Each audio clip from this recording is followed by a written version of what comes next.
স্তূপ করিয়া বুবু গো তুমি সর্বনাশের মূল, একদলীয় শাসন কায়েম বিরোধী নির্মূল বুবু গো।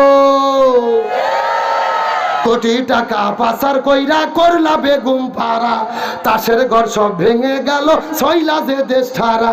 কোটি টাকা পাচার কইরা করলা বেগম পাড়া, তাসের ঘর সব ভেঙে গেল হইলা যে দেশ ছাড়া বুবু গো তুমি পাচ্ছ অভিশাপ, ছাড় দেন আল্লাহ ছেড়ে দেন না করলে মহা পাপ বুবু গো। এবার মুরব্বী কি সমস্যা কি? আমরা যে কালেকশন করি, কালেকশন মানে লোক তো কমতেছে না, লোক বাড়িচ্ছে। চলবে ফজর পর্যন্ত চলবে, এ কথা কর না গা। আপনাদের এতই সমস্যা তবে 10টার দিকে দিতেন, তাহলে লোকজন 3 ঘন্টা বাদ শুনতে পেরতো। ও তুলেও দেবেন। আরো জোরে বলেন বুবু আইবা তুমি আইবা গো, এইবার আইসা বুবু ক্ষমতা পাইবা না। আরো ধরে বলতে হবে বুবু আইবা তুমি আইবা গো, এইবার আইসা বুবু ক্ষমতা পাইবা না। খজনে বুবু কাদের কাকার সম্মানিত বগুড়াবাসী আপনারা কেমন আছেন? ঘুমন্ত না জাগ্রত?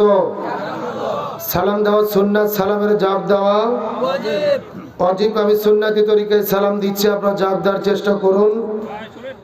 যে কয়জন মানুষ আছেন একটু চাপ দিয়ে সামনে আসেন তো দেখি, সবার সামনের দিকে চলে আসেন। আপনারা আজকে যে ছোট প্যান্ডেল করেছেন, প্রধান বক্তা আসার আগ পর্যন্ত তো লোকের জায়গায় হবে না। প্রধান বক্তা বোঝেন নাই, 8 মণ চালের গরম গরম খিচুড়ি রেডি, মানে টাইম যত যাবে শ্রোতা তত বাড়বে। সেটা ওয়াজ শোনা হোক আর না হোক, খিচুড়ি খাওয়া যেন বাদ না দেয়। এজন্য ওই পরে খিচুড়ি পার্টিরা এসে ভেজাল করবে, আপনাদের বারবার চাপালে ওয়াজের মতো ভেজাল হবে। এই জন্য প্রথমেই সবার সামনে যতটুকু জায়গা একটু চাপ দিয়ে সামনের দিকে চলে আসেন। আমি সুন্নতি তরিকায় সালাম দিচ্ছি, আপনারা জবাব দেওয়ার চেষ্টা করুন। সাউন্ড একটু চিকন হবে, আর সব ঠিক আছে। আসসালামু আলাইকুম ওয়া রাহমাতুল্লাহি ওয়া বারাকাতুহু। ওয়া আলাইকুম আসসালাম ওয়া রাহমাতুল্লাহি ওয়া বারাকাতুহু। আলহামদুলিল্লাহ আলহামদুলিল্লাহি ওয়া কাফা ওয়া সালামুন আলা ইবাদিহিল্লাযীনা ইসতাফা। أما بعد ونعوذ بالله من شرور أنفسنا ومن سيئات أعمالنا، من يهده الله فلا مضل له ومن يضلله فلا هادي له، ونشهد أن لا إله إلا الله وحده لا شريك له، ونشهد أن محمدا عبده ورسوله.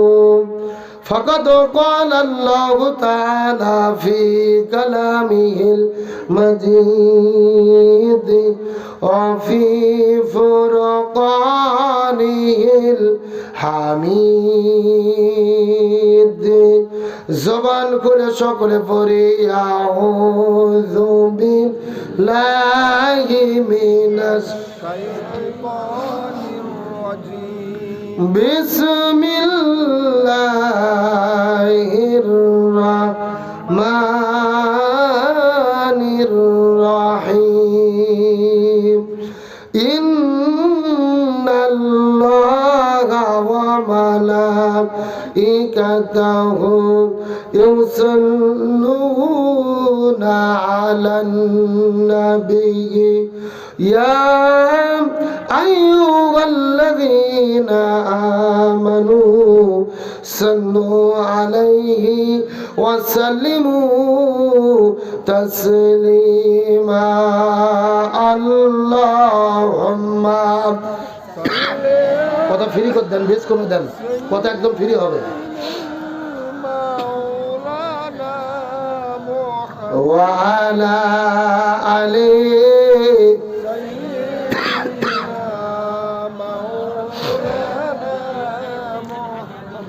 সকলে পড়ি বালাগালুলা বিকামালিহি কাশাফাত তুজা বিজামালিহি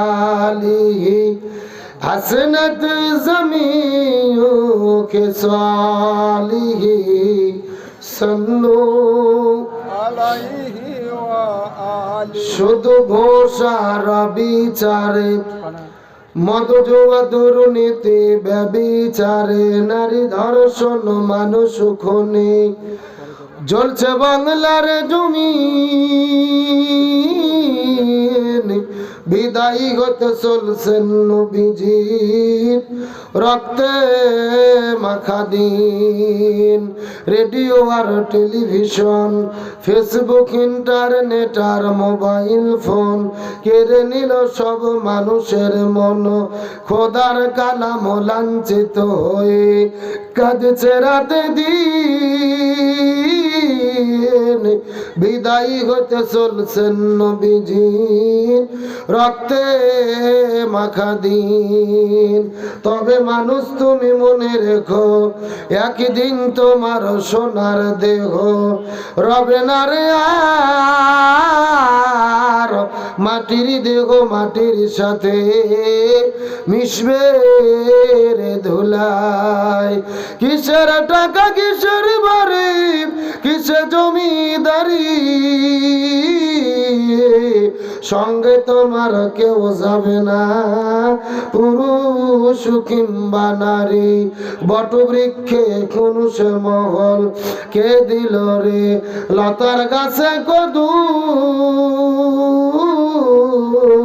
মৌমাছিরা কারু হুকুমি মৌচাকে দেয় মধু শিমুল গাছে কে দিল রে নরম নরম তুলা চৈত্র মাসে কারু হুকুমি জমিন মাঝে ধুলা পাখির কণ্ঠে কি দিল রে মিষ্টি মধুর গান চিন্তা করে দেখ রে মানুষ সবই মগান আল্লাহ তালার দান কালেমা লা ইলাহা ইল্লাল্লাহ কালমা লা ইলাহা ইল্লাল্লাহ জোরে লা ইলাহা ইল্লাল্লাহ সুবহানাল্লাহ ওয়ালহামদুলিল্লাহ লা ইলাহা ইল্লাল্লাহ জোরে লা ইলাহা ইল্লাল্লাহ পাহাড় পর্বত নদ নদী আল্লাহ নামের নিরবধি পাহাড় পর্বত নদ নদী আল্লাহ নামের নিরবধি আমার আল্লাহ নামের এতই জাদু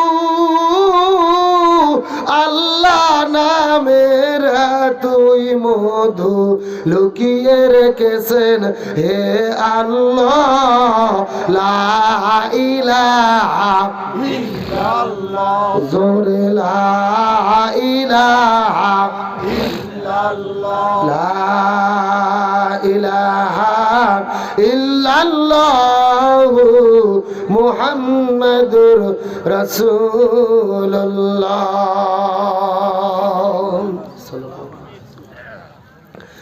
ইমানের পথে অবিচল থেকে আমার মরণ জানো হয় আমরা ইমানের পথে মৃত্যু চাই কি চাই না আরো জোরে বলেন যদি চাই সবাই জবান খুলে আমার সঙ্গে একসঙ্গে একটু বলেন ইমানের পথে অবিচল থেকে আমার মরণ জানো তোমার কাছে মিনতি আমার ও গো রহিম রহমান ইমানের পথে অবিচল থেকে আমার মরণ জানো। সবাই একসঙ্গে ইমানের পথে অবিচল থেকে আমার মরণ জানো। সকলে পড়ি আমিন। আরো জোরে বলেন আমিন। আলহামদুলিল্লাহ। পৃথিবীর মানচিত্রে প্রায় 2 শতাধিক স্বাধীন দেশের মধ্যে মুসলিম সংখ্যা গরিষ্ঠ দ্বিতীয় বৃহত্তম বাংলাদেশের ঐতিহ্যবাহী বগুড়া জেলার অন্তর্গত শেরপুর থানায় চৌবাড়িয়া নতুন পাড়া বাইতুর রহমান জামে মসজিদ এর উদ্যোগে বিরাট ইসলামী জলসা ওয়াজ মাহফিল। আজকের মাহফিলের সম্মানিত সুযোগ্য সভাপতি মহান আল্লাহ তাআলা যাকে সম্মানিত সভাপতির আসনে কবুল করেছেন, বিশিষ্ট ব্যবসায়ী, সমাজসেবক, এলাকার সর্বজন শ্রদ্ধাভাজন ব্যক্তিত্ব জনাব আলহাজ মোজাম্মেল হক সাহেব। আমরা সম্মানিত সভাপতির জন্য দোয়া করি, আল্লাহ তাআলা তাকে হায়াতি তাইয়্যিবা সিয়াদি কুল্লিয়া দান করুক। সকলে পড়ি আমিন। আজকের প্রোগ্রামের সম্মানিত সহসভাপতির নাম লেখা রয়েছে 8 জন। জোর বলেন কয়জন? আমরা 8 জন সহসভাপতির জন্য দোয়া করি, আল্লাহ তাআলা প্রত্যেককে দিনের জন্য, ইসলামের জন্য কবুল করুক, বলেন আমিন। আজকের প্রোগ্রামের সম্মানিত প্রধান অতিথি, এলাকার সর্বজন শ্রদ্ধাভাজন ব্যক্তিত্ব, বিশিষ্ট সমাজসেবক জনাব মোহাম্মদ মাহতাব আলী ভুইয়া সাহেব। আমরা সম্মানিত প্রধান অতিথির জন্য দোয়া করি, আল্লাহ তাআলা তাকে দিনের জন্য, ইসলামের জন্য কবুল করুক, বলেন আমিন। আজকের প্রোগ্রামের বিশেষ অতিথি, বরেণ্য অতিথি, সম্মানিত অতিথি, আমন্ত্রিত ওলামায়ে কিরাম, বিশেষ করে আমি আসার পূর্ব মুহূর্ত পর্যন্ত পবিত্র কোরআন এবং হাদিসের আলোকে যারা অত্যন্ত গুরুত্বপূর্ণ আলোচনা করে শোনালেন। বিশেষ করে আমার পূর্বে আলোচনা করেছেন বনমরিচা জামে মসজিদের সম্মানিত খতিব, বিশিষ্ট আলেমী দ্বীন, তরুণ ইসলামী আলোচক, আমার ভালোবাসার প্রিয় ভাই হযরত হাফেজ কারি মাওলানা মুহাম্মদ তাহসান হাবিব বিন কাসেমি। আমরা প্রিয় ভাইয়ের জন্য দোয়া করি, আল্লাহ তাআলা তার কণ্ঠকে সারা বিশ্বের জন্য কবুল করুক। সকলে পড়ি আমিন। আলোচনাটাকে ধন্য করেছেন আমার প্রিয় ভাই হাফেজ মাওলানা মুহাম্মদ গোলাম সরওয়ার, আল্লাহ তাআলা তাকেও কবুল করুক, বলেন আমিন। মঞ্চ উপস্থিত বিভিন্ন শ্রদ্ধাভাজন ব্যক্তিবর্গ, আমার সামনে উপস্থিত দিনদার, পরেশগার, ইমানদার, মুত্তাকি ভাইরা, পর্দার অন্তরালে অবস্থানরত আমার মা এবং বোনেরা, সকলের প্রতি শ্রেণী মোতাবেক শুভেচ্ছা জ্ঞাপন করে এই মুহূর্তে জানতে চাচ্ছি আপনারা সকলে কেমন আছেন? আলহামদুলিল্লাহি রাব্বিল। যে আল্লাহ তাআলা দয়া করে, মায়া করে, মহব্বত করে, আরবের ঘুম থেকে পৃথক করে কোরআনের মহব্বতে জান্নাতের বাগানে আসার এবং বসার মতো তৌফিক দান করলেন, সে আল্লাহর প্রতি আপনারা খুশি না বেজার? কম না বেশি? যদি হয়ে থাকেন খুশি, মুখে নিয়ে হাসি, উঁচু করে কাল্লা চিৎকার করে পড়তেছে আলহামদুলিল্লাহ। আরো জোরে বলি আলহামদুলিল্লাহ। রব্বানা লাকাল হামদ হামদান কাসীরান তাইয়িবান মুবারাকান ফীহি। চিৎকার করে বলি আল্লাহু আকবার। আরো জোরে বলি আল্লাহু আকবার। এ বগুড়া শেরপুরের তৌহিদি জনতা, আল্লাহ আকবার বলতে কি কোনো ভয় আছে? কোনো টেনশন আছে? এই বাংলাদেশে আল্লাহ আকবার বলতেও ভয় ছিল, নারাই তাকবীর আল্লাহ আকবার স্লোগান দিতেও টেনশন ছিল, যতদিন পর্যন্ত স্বৈরাচার হাসিনা বাংলাদেশে ছিল। আরো জোরে বলেন, আরো জোরে বলেন। এইরকম হাজার হাজার মানুষের দরকার নেই। 10 জন মানুষ যদি শেরপুর থানার সামনে গিয়ে নারাই তাকবীর আল্লাহ আকবার স্লোগান দিতেন, সাথে সাথে পুলিশ এসে গোলাগুলি করা শুরু করত। আর এইরকম মাহফিল যদি করতে চাইতেন, DC office, SP office, Sherpur থানা আর এলাকার ছুটকে ফাটকে তেল তেলা গোয়েন্দার নেতার বাড়ি ঘুরতে ঘুরতে অন্তত 6 জোড়া করে জুতো ক্ষয় হতো। আরো জোরে বলেন কথা ঠিক কিনা? তারপরেও দেখা গেছে পোস্টারে এক নেতার নাম দিলে আর এক নেতার মন খারাপ, আর এক নেতার নাম দিলে আর এক নেতার মন খারাপ। ওদের নিজেদের ভেতরে কুকুরের মতো কামড়া কামড়ির কারণে শত শত কোরআনের মাহফিল বাংলাদেশে বন্ধ হয়েছে। যে আল্লাহ তাআলা নতুন স্বাধীন একটি দেশ দান করলেন, ওই আল্লাহর প্রতি আমরা খুশি না বেজার? চিৎকার করে বলতেছি আল্লাহু আকবার। আরো জোরে বলি আল্লাহু আকবার। গভীর মনোযোগ আলোচনার শুরুতে এই ভূমিকাতে একটি কথা বলতে চাই। বাংলাদেশের অনেকেই বলতেছে ছাত্র জনতা আমাদেরকে স্বাধীনতা এনে দিল, ছাত্ররা যদি না থাকতো আমরা স্বাধীনতা পেতাম না। গভীর মনোযোগ ভালো করে বুঝবেন, আগে ঈমান পরিষ্কার করেন, আকীদা পরিশুদ্ধ করেন। ছাত্র জনতার মাধ্যমে আমরা স্বাধীনতা পেয়েছি 24 সালে, কথা সত্য, কিন্তু মনে করতে হবে এই ছাত্রগুলো হলো ওসিলা আর সাহায্য হলো আমার আল্লাহর। আরো জোরে বলেন, আগে ঈমান আর আকীদাকে পরিশুদ্ধ করেন। এই বাংলাদেশে 16 বছর ধরে বিএনপির লোকজন চেষ্টা করেছে, লক্ষ লক্ষ মানুষ নিয়ে ঢাকায় গেছে, রাজপথে নেমেছে, পুলিশের টিয়ার ছেলে আর গুলি খাইয়ে বাড়ির মধ্যে ঘুরে আসতে বাধ্য হয়েছে। জামাত শিবিরের ভাইরা রাজপথে নেমেছে, কেউ বা বন্দুকের গুলির কাছে বুক পাতিয়ে দিয়েছে, কোনো নেতা ফাঁসির দড়িতে ঝুলেছে, বাড়ির মধ্যে ফিরে আসতে বাধ্য হয়েছে। হেফাজত জীবন দিয়েছে শাপলার চত্বরে, পিলখানায় সেনাবাহিনীরা জীবন দিয়েছে। বাংলাদেশের মানুষেরা আমরা মনে মনে ধরেই নিয়েছিলাম যে স্বৈরাচার হাসিনা যতদিন বেঁচে আছে অন্তত ততদিন আর অক্ষমতার চেয়ার থেকে নামানো যাবে না। আমার কথার সঙ্গে কি একমত? আরে সত্যকে স্বীকার করেন, আলোচনা বুঝতে সুবিধা হবে। আমার কথার সঙ্গে কি একমত? আমরা বাংলাদেশের মানুষ ধরেই নিয়েছিলাম যে স্বৈরাচার হাসিনা যতদিন বেঁচে আছে একার ক্ষমতা চেয়ার থেকে নামানো যাবে না। কিন্তু আল্লাহ বলতেছে না, তোমাদের চিন্তা ভাবনা একরকম আর আমি আল্লাহ আমার পরিকল্পনা আর এক রকম। আল্লাহ বলতেছে তোমরা চাও হাসিনা কোনো মতো চেয়ার ছাড়ুক, আর আমি আল্লাহ চাচ্ছি হাসিনা তার গোষ্ঠী সহ দেশ ছাড়ুক। এ কথা কন না কে? তার মানে আমাদের চাওয়ার চাইতে আল্লাহর চাওয়ারও বেশি। মানে আমরা যত বেশি চাইনি আল্লাহ আমাদের জন্য তত বেশি দিয়েছে। আল্লাহু আকবার বলেন।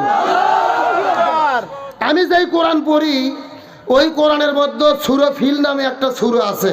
আপনাদের শেরপুর থানার কোরআনে কি আছে? আছে আছে। হ্যাঁ, গভীর মনোযোগ লক্ষ্য করেন। রসুলের জন্মের 50 দিন আগের ঘটনা। জোর বলেন কয়দিন?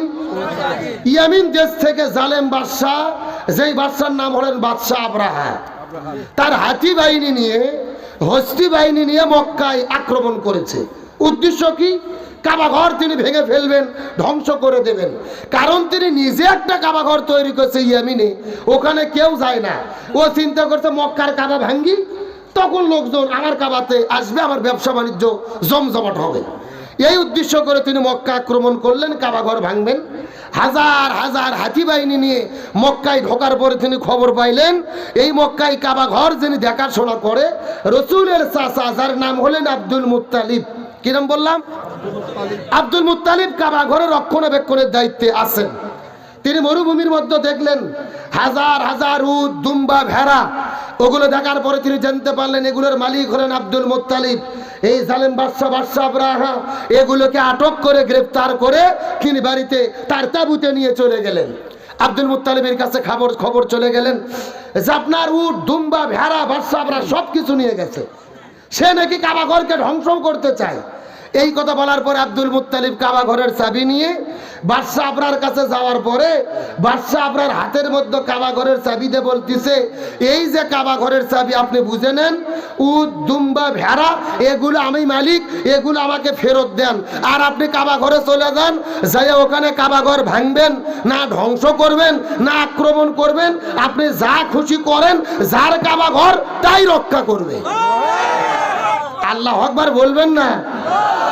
এই কথার কত ওয়েট চিন্তা করে দেখেছেন? আব্দুল মুত্তালিব বলতেছে উট, দুম্বা, ভেড়া এগুলোর মালিক আমি, এগুলো আমাকে ফেরত দাও। আর তোমার কত সাহস আছে কাবাঘর যাও, যার কাবাঘর। এখন চিৎকার করে বলেন কাবাঘরের মালিক কে? এ শেরপুরে মুসলমান চিৎকার করে বলেন কাবাঘরের মালিক কে? এই কথা বলার পরে বাদশাহ আব্রাহা যখন কাবাঘরের কাছে চলে গেলেন, চতুর্দিক থেকে হাতি বাহিনী নিয়ে যখন কাবা ঘর আক্রমণ করবেন, ওয়াদিয়া মুয়াসসার নামক জায়গায় যাওয়ার পরে কাবা ঘরের ভেতরে হামলাকারী হাতি বাহিনীর যিনি সর্দার প্রধান হাতি ছিল, সেই হাতিটির নাম ছিল মাহমুদ। ওই মাহমুদ ওয়াদিয়া মুয়াসসার নামক জায়গার পরে তার হাঁটু গেড়ে তিনি বসে পড়লেন। আল্লাহর হুকুম হলো ওই আরব সাগরের দিক থেকে, লোহিত সাগরের দিক থেকে হাজার হাজার লক্ষ লক্ষ আবাবিল আল্লাহ তাআলা প্রেরণ করেছে। যেই কথা আল্লাহ সূরা ফিলের মধ্যে বলেছেন, আলাম তারা কাইফা ফাআলা রাব্বুকা বিআসহাবিল ফিল, হে রাসূল আপনি কি দেখেননি আমি হাতিওয়ালা বাহিনীদের সঙ্গে কি ব্যবহার করেছি? ও আরসালা আলাইহিম তায়রান আবাবিল, আমি হাজার হাজার ঝাঁকে ঝাঁকে লাখে লাখে আবাবিল প্রেরণ করেছিলাম। আলাম ইয়াজআল কাইদাহুম ফি তাদলিল, আমি কি তাদের ষড়যন্ত্র নাশ করে দেই নাই? এই লক্ষ লক্ষ আবাবিল গুলো মুখের মধ্যে কঙ্কর নিয়ে, পায়ের মধ্যে কঙ্কর নিয়ে ওই কাবা ঘরের কাছে চলে গেলেন। হাতিওয়ালা বাহিনীর উপরে একটা করে কঙ্কর নিক্ষেপ করলো, আর মুহূর্তের ভেতরে বিশাল বড় বড় হাতি চূর্ণ বিচূর্ণ হয়ে মাটির সঙ্গে মিশে গেল। আল্লাহু আকবার বলেন। এখন প্রশ্ন করতে পারেন, হুজুর আলোচনা শুরু করার পূর্ব মুহূর্তে আপনি সূরা ফিলের শানে নুজুল কেন বললেন?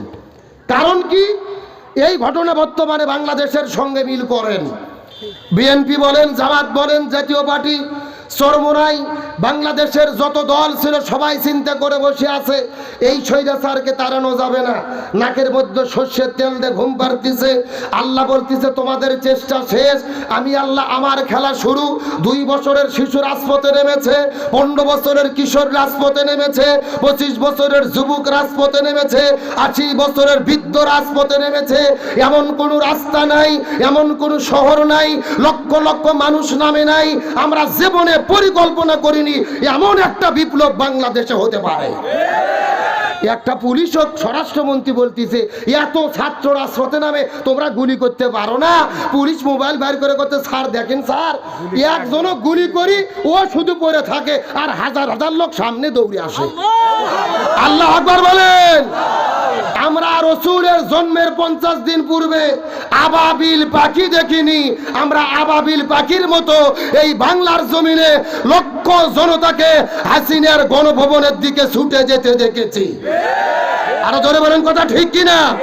তার মানে কোরআনের ওই হাতিওয়ালার ঘটনা আর বাংলাদেশের বিপ্লবের চিত্র মিল করে দেখেন 100-তে 100। এই বাংলার জমিনে স্বৈরাচার আসার পরে গত 16 বছর ধরে ভারতের এজেন্ডা হয়ে দেশে এসেছিলেন মূলত এই দেশ থেকে ইসলাম এবং মুসলমানদেরকে শেষ করে দেওয়ার জন্য। তারই ধারাবাহিকতা আমরা দেখেছি গত 16 বছরে শিক্ষা ব্যবস্থার মধ্য থেকে কোরআন হাদিসের শিক্ষাগুলোকে কেটে দিয়ে তারা ঢুকিয়ে দিয়েছিল বান্দরের শিক্ষা। তাদের ক্ষমতার চেয়ার যখন নড়বড়ে হয়ে যাচ্ছিল তখন তারা চিন্তা করলো ভারতের ইশারায় এই বাংলাদেশে সবচাইতে শক্তিশালী ইসলামী দল হলেন বাংলাদেশ জামাত ইসলামী। 1 তারিখে তারা জামাত ইসলামীকে নিষিদ্ধ করলো, আর 5 তারিখে সিরিয়া জুতো সিরিয়া শাড়ি পরে মামু বাড়ি দিল্লি পালাতে বাধ্য হলো। জোরে বলেন, এগুলো কার খেলা? আল্লাহ তাআলা বলছেন ওমাকারু ওয়া মাকারাল্লাহ আল্লাহু খায়রুল মাকিরিন। তারাও ষড়যন্ত্র করে, আমি আল্লাহ আমিও কৌশল অবলম্বন করি, কার কৌশল বিজয় হয়? আরো জোরে বলেন। গভীর মনোযোগ দিয়ে বোঝার চেষ্টা করবেন। ওই যখন তিনি ভারতে পালিয়ে গেলেন, ভারত থেকে লন্ডনে যেতে চেয়েছে, ভিসা দেয়নি। আমেরিকা যেতে চেয়েছে, ভিসা দেয়নি। কানাডা যেতে চেয়েছে, ভিসা দেয়নি। কোরআনের পাখি আল্লামা সাইদি বলেছিল এমন একটা সময় আসবে স্বৈরাচাররা পালানোর জন্য ইঁদুরের গর্ত খুঁজে পাবে না। ওই কোরআনের পাখি আল্লামা সাইদি যে বক্তব্য দিয়েছে বর্তমানে স্বৈরাচারদের সঙ্গে 100% মিলে যাচ্ছে। কিন্তু আজকের আলোচনার শুরুতেই আমি তদাত্ত কণ্ঠে বলতে চাই, এই বাংলার জমিন আমাদের প্রিয় ভাই আবু সাইদকে গুলি করে হত্যা করেছে। রংপুর রোকেয়া বিশ্ববিদ্যালয়ের সামনে তিনি দাঁড়িয়েছিলেন, পুলিশ যখন গুলি তাক করেছে তার বুকের কাপড়টা খুলে দিয়ে চিৎকার করে বলেছিল আমার মনে দারুণ ঝড়, বুক পেতেছি, গুলি কর। একে একে 4টা বুলেট মেরে তার বুককে ঝাঁঝরা করে দিয়ে মাটির মধ্যে ফেলে দিয়েছে। আমার প্রিয় ভাই মুগ্ধ পানি বিতরণ করতে গেছে, তাকে গুলি করে হত্যা করা হয়েছে। 1 নয় 2 নয়, 1700 ছাত্র জনতাকে যারা গুলি করে গণহত্যা করলো, ওই গণহত্যার মহানায়িকা স্বৈরাচার হাসিনাকে ইন্টারপোলের মাধ্যমে ভারত থেকে বাংলাদেশে গ্রেফতার করে এনে প্রকাশ্য দিবালোকে তার ফাঁসির দড়িতে ঝুলাতে হবে। এই মতের পক্ষে কারা কারা রাজি? দুটো হাত আল্লাহকে তুলে দেখা।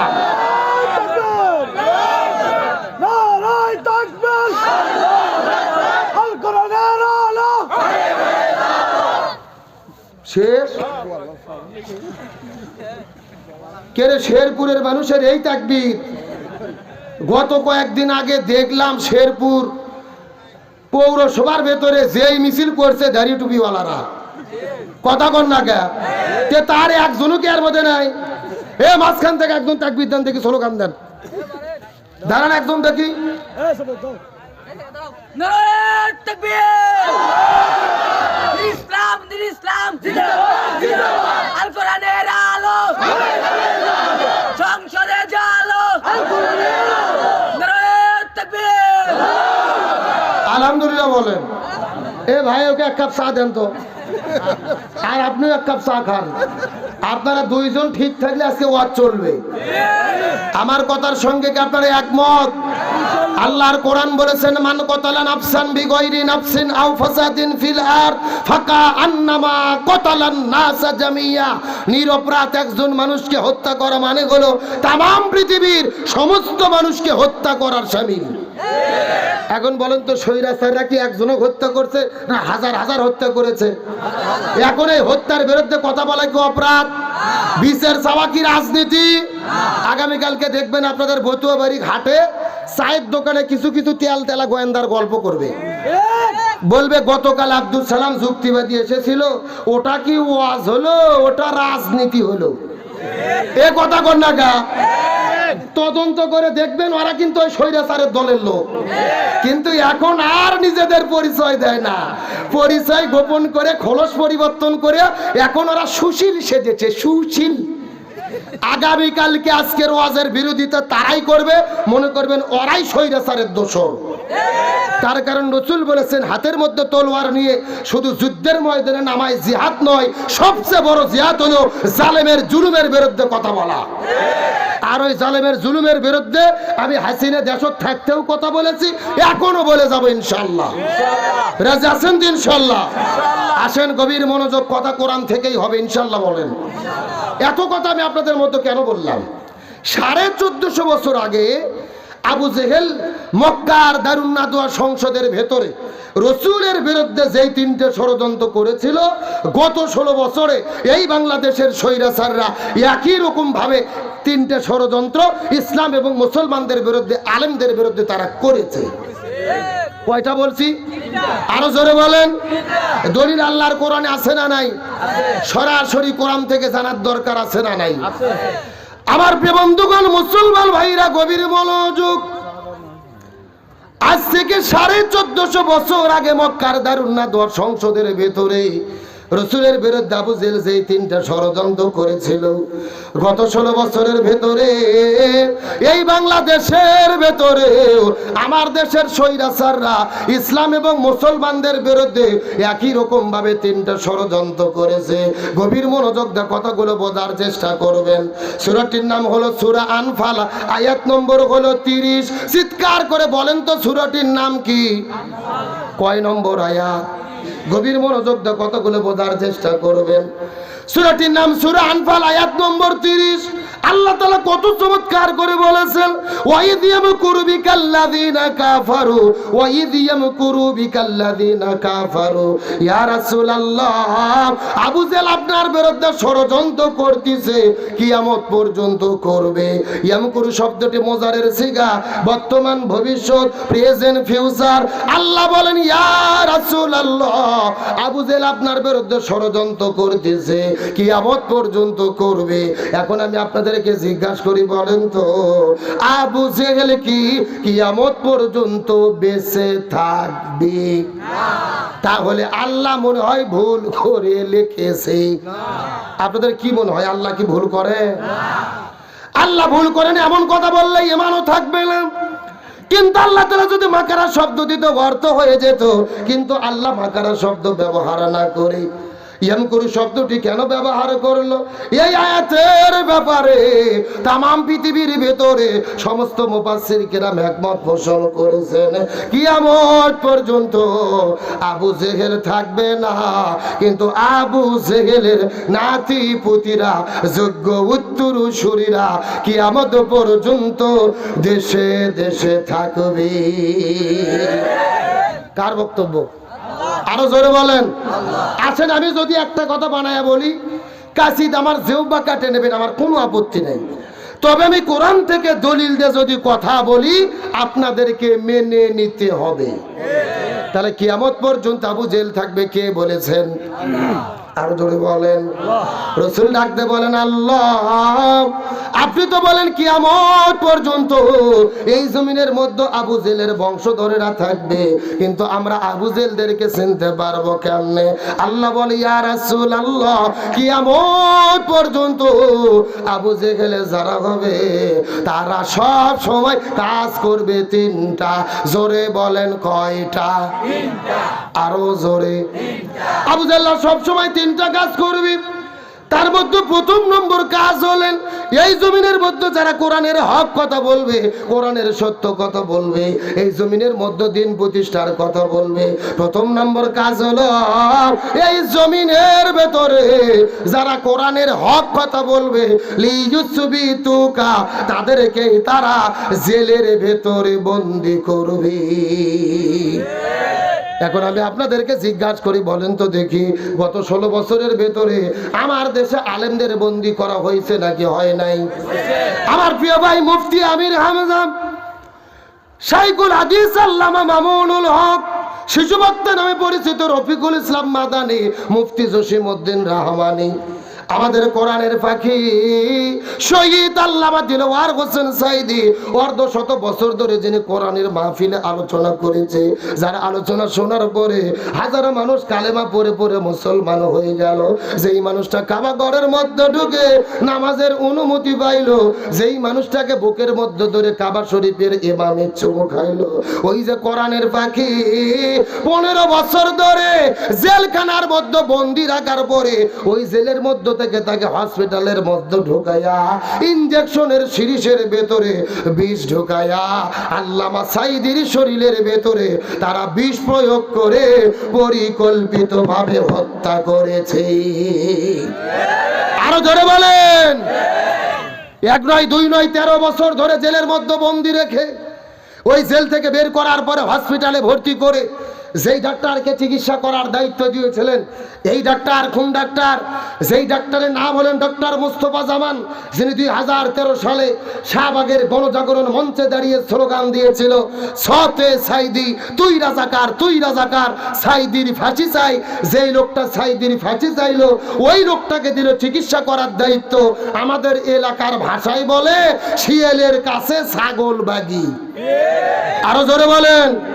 ওই হসপিটালে 2টা নার্স বলেছেন আল্লামা সাইদির শরীরে যখন ইনজেকশন পুশ করেছে তার কিছুক্ষণ পরে আল্লামা সাইদি মৃত্যুর কোলে ঢলে পড়েছে। তার মানে বোঝা যায় আল্লামা সাইদির মৃত্যু কোনো স্বাভাবিক মৃত্যু ছিল না, এটা পরিকল্পিত হত্যাকাণ্ড। সুতরাং আজকের প্রোগ্রাম থেকে বলতে চাই বর্তমান ডক্টর ইউনূসের সরকারকে, ওই কোরআনের পাখি আল্লামা সাইদিকে চিকিৎসা দেওয়ার নামে পরিকল্পিতভাবে যারা মৃত্যুর দিকে ঠেলে দিয়েছে এদের প্রত্যেককেই গ্রেফতার করে এই বাংলার জমিনে ফাঁসির দড়িতে ঝোলাতে হবে। আরো জোরে বলেন। এবং আল্লামা সাইদিকে প্রথম যিনি মামলা করেছিল নজিবুল বশর মাইজ ভান্ডারী, চট্টগ্রামে তার বাড়ি। মাইজ ভান্ডারী পীরের হলো মুরিদ, এ নিজেও হলো একটা ভণ্ড। আল্লামা সাইদিকে প্রথম মামলা দিয়েছিল ধর্মীয় অনুভূতিতে আঘাত এনেছে আল্লামা সাইদি। নাউজুবিল্লাহ বলেন। আল্লামা সাইদি ধর্ষণ করেছে। ঠিক আছে, চলে যান, আসেন আবার ঘুরে আসেন।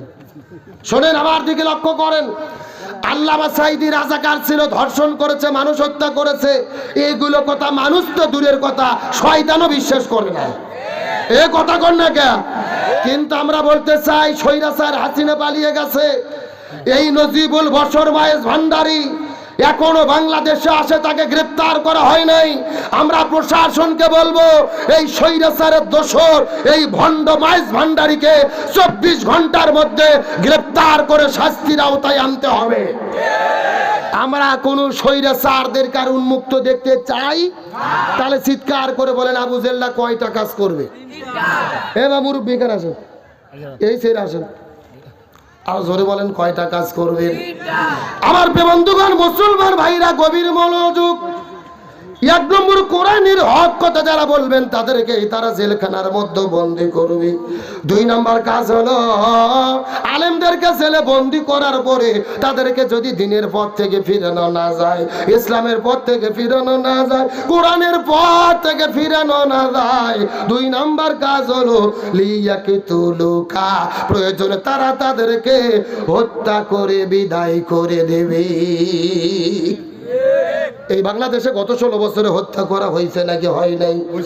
আমাদের নকিব, আমাদের আবার মাওলানা মতিউর রহমান নিজামী, আব্দুল কাদের মোল্লা, আলী হাসান মোহাম্মদ মুজাহিদ, মীর কাসেম আলী মিন্টু ভাই, সালাউদ্দিন কাদের, শাখা চৌধুরী সহ কত নেতাদের গ্রেফতার করে মিথ্যা মামলা, মিথ্যা রায় দিয়ে তাদেরকে গলার মধ্যে ফাঁসির দড়ি ঝুলাইয়া এই জমিনের মধ্য থেকে বিদায় করে দিয়েছে। এই যে নিরপরাধ মানুষদেরকে বিদায় করে দিয়েছে, এদের কোনো দোষ ছিল না, এদের কোনো অন্যায় ছিল না। এদের অন্যায় হলো একটা, তারা জমিনের ভেতরে কোরআনের রাষ্ট্র গঠনের স্বপ্ন দেখেছিল। এই জন্য 1 নম্বর জেলের মধ্যে বন্দী করবি, 2 নম্বর হত্যা করে জমিন থেকে বের করে দেবে। আর 3 নম্বর কাজ হলো এই দেশের মধ্যে যাদের জনপ্রিয়তা বেড়ে যাবে, যাদের মাহফিলে লক্ষ লক্ষ যুবকদের সমাবেশ ঘটবে, লক্ষ লক্ষ যুবক যাকে আইডল বলে মনে করবে, এই জনপ্রিয় মানুষদের কি এই দেশের মধ্যে তারা থাকতে দেবে না। লিইখরিজুকা, তাদেরকে তারা দেশ থেকে বের করে দেবে। এই বাংলাদেশে লক্ষ্য করেন কোরআনের পাখি আল্লামা সাঈদী জেলবন্দি হওয়ার পরে সবচাইতে জনপ্রিয় যিনি অর্জন করেছিল আমাদের প্রিয় ভাই ডক্টর মিজানুর রহমান আল আজহারি। ওই আজহারি ভাই জনপ্রিয়তা অর্জন করার কারণে এই দেশের মধ্যে তাকে থাকতে জায়গা দেওয়া হলো না, তাকেও বাংলাদেশ থেকে মালয়েশিয়া যাইতে বাধ্য করা হলো। এই জন্য আবু জেল্লা 3টা কাজ করবে। 1 নম্বর জেলে বন্দি করবে, 2 নম্বর হত্যা করবে, 3 নম্বর দেশ থেকে বের করে দেবে। এখন আমি আপনাদের জিজ্ঞাসা করি, এ বগুড়া শেরপুরের মুসলমান সাহস থাকলে চিৎকার করে বলেন তো এই 3টা কাজ গত 16 বছরে আমার দেশের স্বৈরাচাররা করছে নাকি করে নাই? এ জোরে বলেন করছে নাকি করে নাই? তার মানে বোঝা গেল 1450 বছর আগের আবু জেহেল আর বাংলাদেশের গত 16 বছরের স্বৈরাচার হাসিনে আবু জেহেল, এই 2 জনের মধ্যে বিন্দু মাত্র কোনো পার্থক্য নাই। এই আরো জোরে ঠিক বলেন না? যারা জবান খুলবে না মনে করবেন এরা স্বৈরাচারের লোক। এ জোরে বলেন ঠিক, আরো জোরে ঠিক। কিন্তু আল্লাহর কি খেলা, আল্লাহর কি ফয়সালা। আবু জেহেল বিদায় নিয়ে চলে গেছে। আবু জেহেলের বাড়ি মক্কাতে আছে, কাবা ঘরের কাছে, কিন্তু তার বাড়ি আর বাড়ি নাই। আবু জেহেলের বাড়িকে ইন্টারন্যাশনাল পায়খানা বানাইছে কে? আল্লাহর কি খেলা। বাংলাদেশের আবু জেহেলদের দিকে লক্ষ্য করেন, ওই স্বৈরাচারদের অফিস ছিল গুলিস্তানে বঙ্গবন্ধু এভিনিউ 12 তলা বাসা। ওরা যেদিন বলে চলে গেছে জনগণ তাদের অফিস ভেঙে দিয়েছে। এখন পুরো ঢাকা শহরের মানুষেরা ওই স্বৈরাচারদের অফিসে গিয়ে ইচ্ছা মতো প্রসাব পায়খানা করতেছে। আল্লাহ আকবার কোন?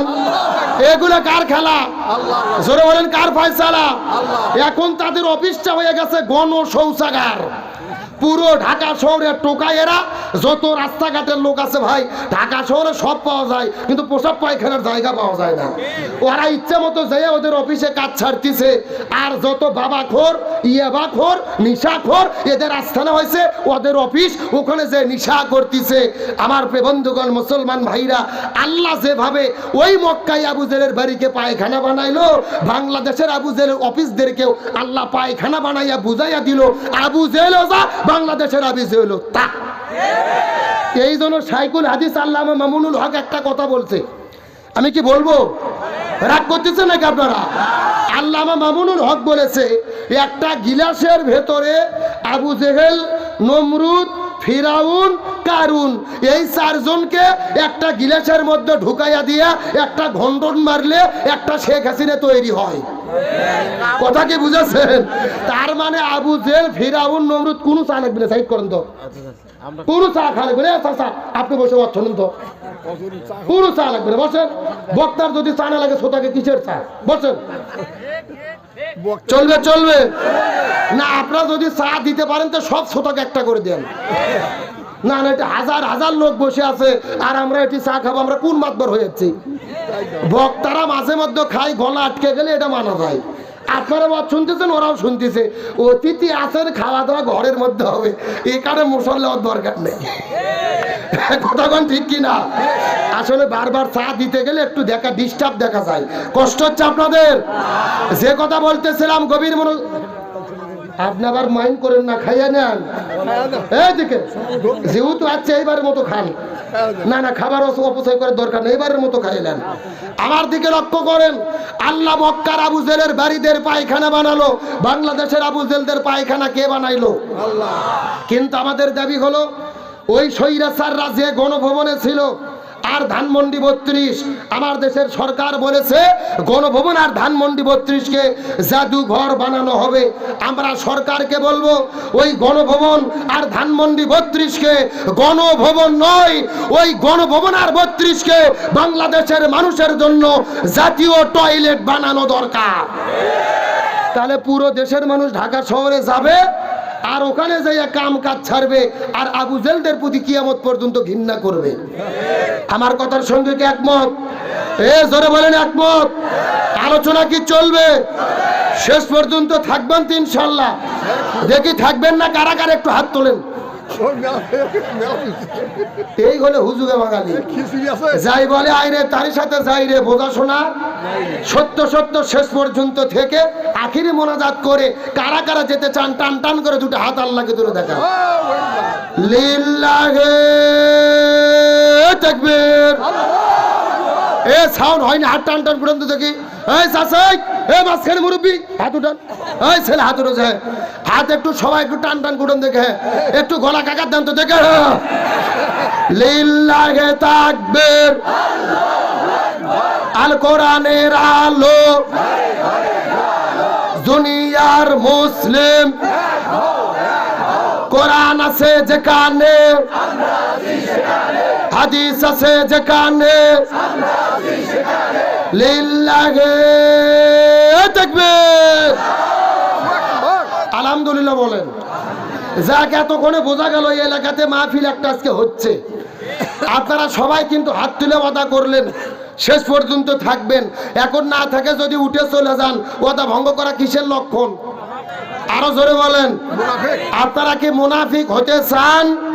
মুনাফিক হতে চান কি চান না, এটা মোনাজাতের আগে বোঝা যাবে। জোরে বলেন, কিসের আগে? মোনাজাতের আগ পর্যন্ত যারা যারা উঠে যাবে মনে করবেন এরাই হলো ওই গ্রুপের লোক। কতক্ষণ ঠিক কিনা? আল্লাহ তাআলা আমাদেরকে শেষ পর্যন্ত থাকার তৌফিক দান করুক, বলেন আমিন। আরো জোরে বলেন আমিন। এ বগুড়ার মুসলমান, গভীর মনোযোগ। আলোচনা শুরু করার পূর্ব মুহূর্তে একটা মেসেজ আপনাদেরকে দিয়ে আলোচনা শুরু করতে চাই। ওই স্বৈরাচার দেশ ছেড়ে পালিয়ে গেছে, কিন্তু তাদের ষড়যন্ত্র কিন্তু বাংলাদেশে বন্ধ হয়নি। তারা নতুন করে বাংলাদেশে বিশৃঙ্খলা করার জন্য আবারও ষড়যন্ত্র শুরু করেছে। তারই ধারাবাহিকতায় আপনারা লক্ষ্য করে দেখেছেন এই বাংলার জমিনে হিন্দুদেরকে রাজপথে নামিয়ে দেওয়া হয়েছে আন্দোলনের নামে বিশৃঙ্খলা করার জন্য। এমনকি আজকে চট্টগ্রামে ওই হিন্দু ইসকনের সদস্যরা, আমাদের প্রিয় ভাই একজন আইনজীবী যার নাম হলেন সাইফুল ইসলাম আলিফ, তাকে তারা একেবারে জবে করে হত্যা করেছে। জোরে বলেন নাউজুবিল্লাহ।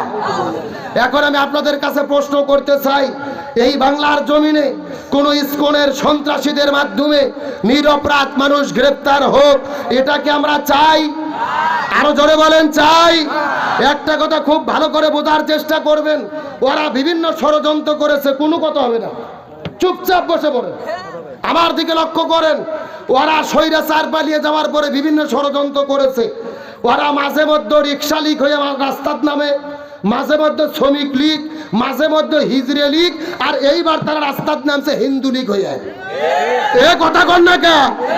আর এই হিন্দুদেরকে উস্কাইয়া দিয়া নেতৃত্ব দিচ্ছে যেই সন্ত্রাসী সংগঠন, তার নাম হলো ইসকন। আর এই ইসকনের যিনি মুখপাত্র ছিল, হিন্দু জাগরণের যিনি মুখপাত্র ছিল, চিন্ময় দাস প্রভু। কি নাম? চিন্ময় দাস প্রভু।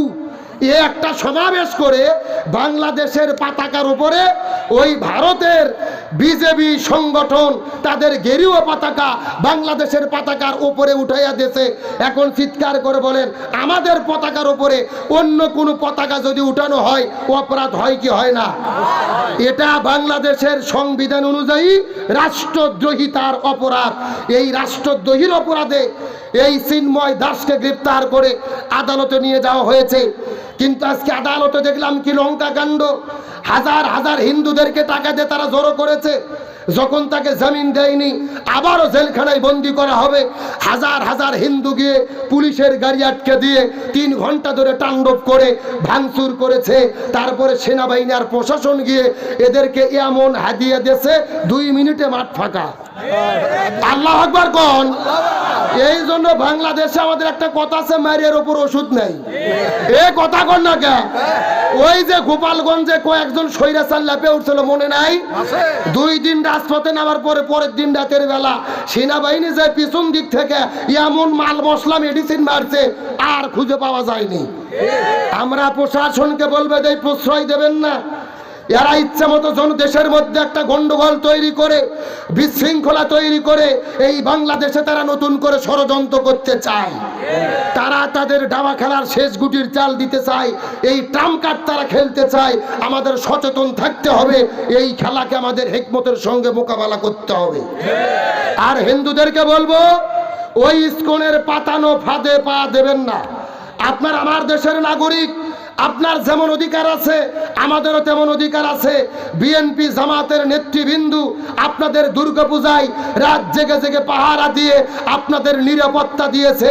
ওদের কথাই আপনারা রাজপথে নেমে পাতানো ফাঁদে পা দেবেন না। ওদের ফাঁদে পা দিলে আপনাদের বিপদে পড়তে হবে। এ কথা বলেন না কেন? তার কারণ ডিমের মধ্যে কুসুম যেই রকম নিরাপদ, ইসলামী রাষ্ট্রের ভেতরে অন্যান্য ধর্ম অবলম্বীরা তেমনি নিরাপদ। জামাতের নেতারা, বিএনপির নেতারা এইবার মন্দির পাহারা দিছে কি দেয় নাই? আবার কিছু কিছু হুজুর ফতুয়া মারে, কে রে জামাত নাকি ইসলামী দল, আবার মন্দির পাহারা দিচ্ছে কে? ক্ষমতা যাওয়ার এতই লোভ রে। এরকম ফতুয়াবাজ আছে না নাই? ভালো করে বুঝলেন, জামাত বিএনপির নেতারা এইবার দুর্গার মন্দির পাহারা দেয়নি, তারা স্বৈরাচারদের ষড়যন্ত্র পাহারা দিয়েছে। তারা চেয়েছিল নিজেরাই মন্দির ভেঙে জামাত বিএনপির উপরে দোষ চাপায়া দেশে একটা বিশৃঙ্খলা তৈরি করতে চায়। ওই খেলাতে যখন তারা পারেনি, নতুন করে খেলা শুরু করে রাজপথে নেমেছে। আমরা সরকারকে বলবো, নমনীয় ভাব হলে হবে না। আমরা জনগণ হাতে আইন তুলে নেব না, প্রশাসনকেই মোকাবেলা করতে হবে। জোরে বলেন কথা ঠিক কি না?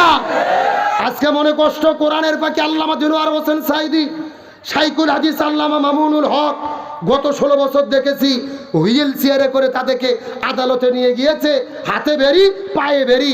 আর আজকে চিন্ময় দাস প্রভুকে নিয়ে এসেছে আদালতে, ময়না চেয়ারত বসে ডাব খাচ্ছে। এ কথা কন না কে? আমার প্রশ্ন হলো, রাষ্ট্রদ্রোহিতার মামলার আসামি আদালতে ডাব পেল কোথায়? তার মানে বোঝা যাচ্ছে কোন কোন প্রশাসনও তলে তলে ইন্ধন দিচ্ছে। ভালো করে ষড়যন্ত্র মোকাবেলা করতে হবে। হাজার হাজার লোক চট্টগ্রামের আদালতে কেমনে ঢুকলো, পুলিশের গাড়িতে কেমনে হামলা করে, জামাতের নেতাদেরকে ফাঁসি দিয়েছে। কোনদিন জামাতের শিবিরের ভাইরা আদালতে গিয়ে গাড়ি আটকায় নাই। আর আজকে তোমাদের নেতা পুলিশ ধরছে, আইনে বিচার হবে, আদালতে তোমরা যাও, আইনজীবীদের ফেস করো। সেটা করতে না পেরে আসামি আটকায়া দিচ্ছ। এই অধিকার তোমাদের কে দিল? আর পরিষ্কার করে বলি, একজন আইনজীবীকে তারা হত্যা করেছে জবে করে, সাইফুল ইসলাম আলিফ তার নাম। আমরা সরকারকে বলবো, আমাদের প্রিয় ভাই সাইফুল ইসলাম আলিফকে যারা জবে করে হত্যা করেছে, ওই ইসকনের সদস্য যারা জড়িত আছে, 24 ঘন্টার ভেতরে এদের গ্রেফতার করে আইনের আওতায় আনতে হবে। আর সন্ত্রাসী সংগঠন হিসেবে ইসকন সংগঠনকে বাংলাদেশে নিষিদ্ধ করতে হবে। তার কারণে এরা স্বৈরাচার পালিয়ে যাওয়ার পরে একের পর এক ষড়যন্ত্র করে বাংলাদেশের পরিবেশ ঘোলাটে করে এই তত্ত্বাবধায়ক সরকারকে বেকায়দায় ফেলে আবারও সেনাবাহিনীর শাসনকে তারা আনতে চায়। আমরা বলি জামাত আলাদাভাবে কাজ করতে পারে, বিএনপি আলাদাভাবে কাজ করতে পারে, চরমোনাই আলাদাভাবে দলের কাজ করতে পারে, কিন্তু স্বৈরাচার মোকাবেলাতে আমরা সবাই এক দল। আমাদের ঐক্যবদ্ধভাবে এই ষড়যন্ত্র মোকাবেলা করতে হবে। কিন্তু আমরা আইন হাতে তুলে নিয়ে কাউকে হামলা করব না। আমরা সরকারকে সাহায্য করব, প্রশাসনকে সাহায্য করব হিকমত এবং সবুর দিয়ে।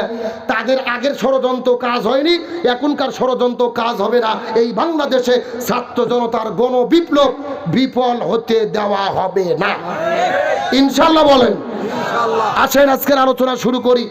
আমরা বাংলাদেশের মানুষ 1947 সালে ভারত, বাংলাদেশ, পাকিস্তান ব্রিটিশদের কাছ থেকে স্বাধীনতা অর্জন করেছিল। কারণ কি? আমরা শান্তি পেতে চাই, কিন্তু শান্তি পেলাম না। বৈষম্য শুরু হলো। 1971 সালে বাংলাদেশ আবারও স্বাধীন হলো, কিন্তু 1971 সাল থেকে 54 বছর পার হয়ে গেল, 24 সাল পর্যন্ত আমরা শান্তি পেলাম না। আবার লড়াই সংগ্রাম করে নতুন করে দেশ স্বাধীন করলাম, এখনো শান্তি চাই, কিন্তু আমরা কি শান্তি পাচ্ছি?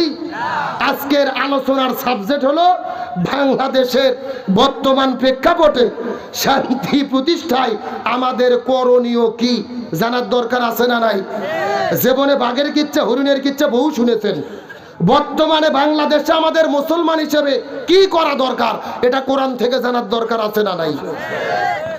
আমার প্রিয় বন্ধুগণ, মুসলমান ভাইরা গভীর মনোযোগ।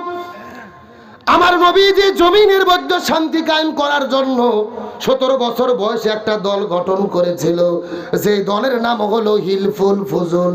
কি নাম বললাম? আরো জোরে বলেন, দলের নাম বললাম কি? হিলফুল ফুজুল। 17 বছর বয়সে তিনি দল গঠন করলেন। উদ্দেশ্য ছিল জমিনের মধ্যে শান্তি কায়েম করবে। 17 বছর থেকে শুরু করে 40 বছর পর্যন্ত তিনি চেষ্টা করেছে এই জমিনের ভেতরে, কিন্তু তার দলের দ্বারা শান্তি কায়েম করতে পারে। গভীর মনোযোগ দিয়ে ভালো করে বোঝার চেষ্টা করবেন। নবীজি 23 বছর চেষ্টা করলেন, কিন্তু জমিনের মধ্যে শান্তি কায়েম করতে পারলো না। নবীজির বয়স যখন 40 বছর হয়ে গেল, আল্লাহ নবীজির উপরে যখন কোরআন নাজিল করলো, নবীজি কোরআনের দাওয়াত দেওয়া শুরু করলো। ওই কোরআন জমিনের মধ্যে কায়েম করলো, জমিনের শান্তি কায়েম হয়ে গেল। ওই জমিনের মধ্যে নবীজি শান্তি কায়েম করতে পারলো। 40 বছর থেকে শুরু করে 63 বছর পর্যন্ত নবী 23 বছর চেষ্টা করে জমিনে শান্তি কায়েম করলো। নবীজির জীবনটা দুই ভাগে ভাগ করার চেষ্টা করেন। নবুয়ত পাওয়ার আগের হলো 23 বছর, আর পরের হলো 23 বছর। পরের 23 বছরে নবীজি শান্তি কায়েম করতে পারলো, কিন্তু আগের 23 বছরে নবীজি শান্তি কায়েম করতে পারলো না। তার কারণ হলো আগের 23 বছরে নবীজির কাছে দল ছিল, কিন্তু নবীজির দলের ভেতরে আল্লাহর কোরআনের সংবিধান ছিল না। আমার কথা কি বোঝা যায়? ভালো করে বোঝেন। আপনার আমার মতো 2 টাকার ছুটকে পাটকে হুজুর না, আর এলাকার তেল তেলা গোয়েন্দার নেতা না। স্বয়ং নবী দল গঠন করে 23 বছর চেষ্টা করছে, শান্তি কায়েম করতে পারে নাই। পরের 23 বছরে পারছে, আগের 23 বছরে পারেনি। কি না থাকার কারণে? কোরআন। তার মানে বোঝা গেল বর্তমান প্রেক্ষাপটে বাংলাদেশে যারা শান্তি কায়েম করতে চায়, ওই দলের দ্বারা শান্তি কায়েম হবে না যেই দল আল্লাহর কোরআনের সংবিধান দিয়ে চলে না। কথা কি ক্লিয়ার না ভেজাল আছে? জোরে করে ক্লিয়ার না ভেজাল আছে? যে দল নিজেই কোরআন দিয়ে চলে না, ওরা নিজেদের মধ্যেই তো গুতোগুতি নিয়ে ব্যস্ত। কথা কর না কে?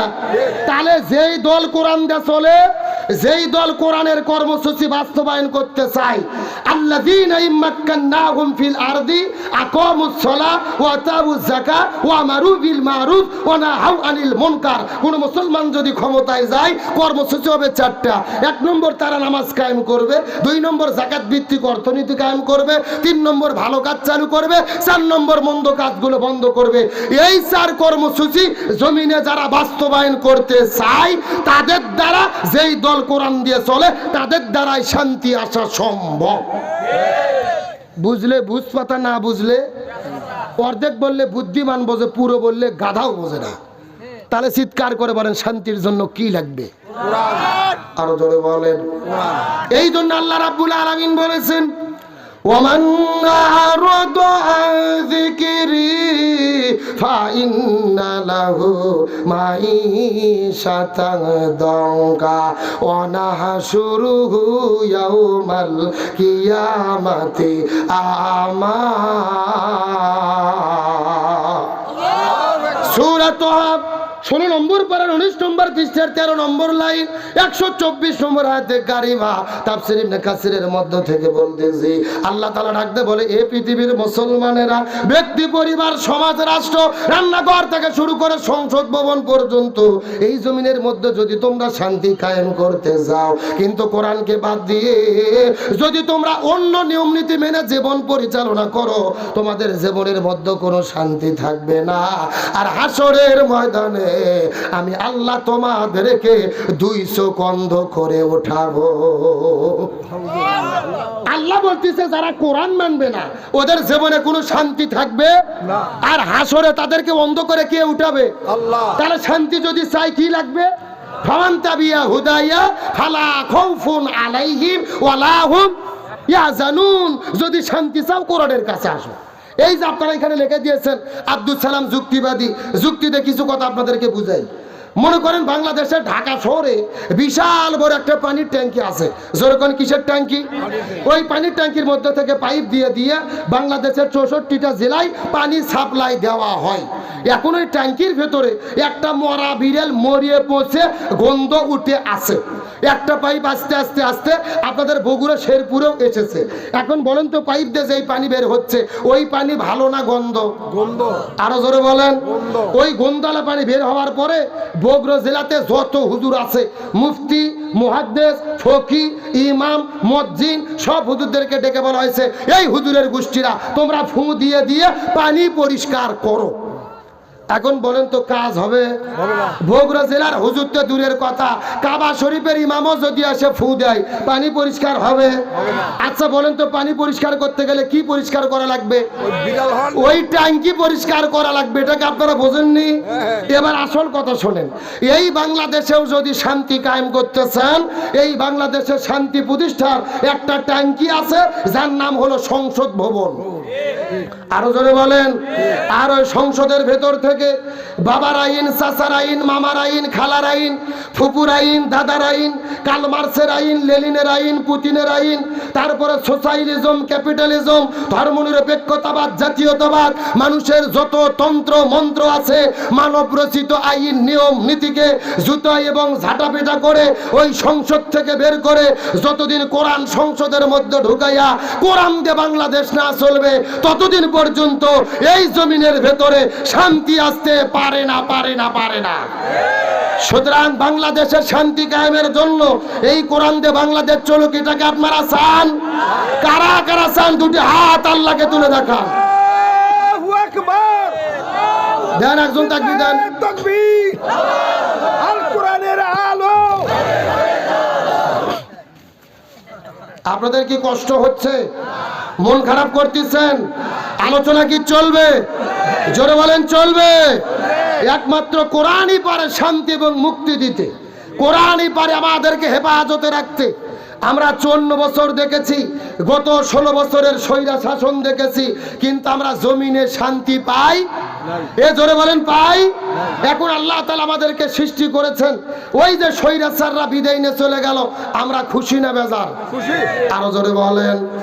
আল্লাহ তোমার দরবারেতে হাজার শুকরিয়া, আল্লাহ তোমার দরবারেতে হাজার শুকরিয়া, হাসিনা পালাইছে দেশটা ছাড়িয়া, সকলের মুখে হাসি আসলো ফিরিয়া।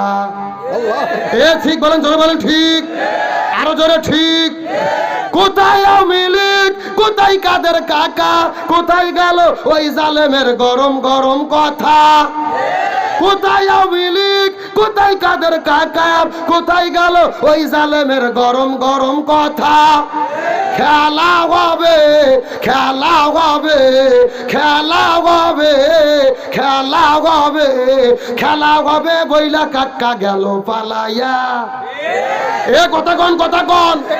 তারা বলেছিল খেলা হবে, কে বলেছিল? এ জোরকন কি কাদের? কাউয়া কাদের। আমার ভাইরা হাসার জন্য বলি নাই, ওই ওবায়দুল কাদের মানুষের অন্তরে যত জ্বালা দেশে, এত জ্বালা দেশ কেউ দেয় নাই।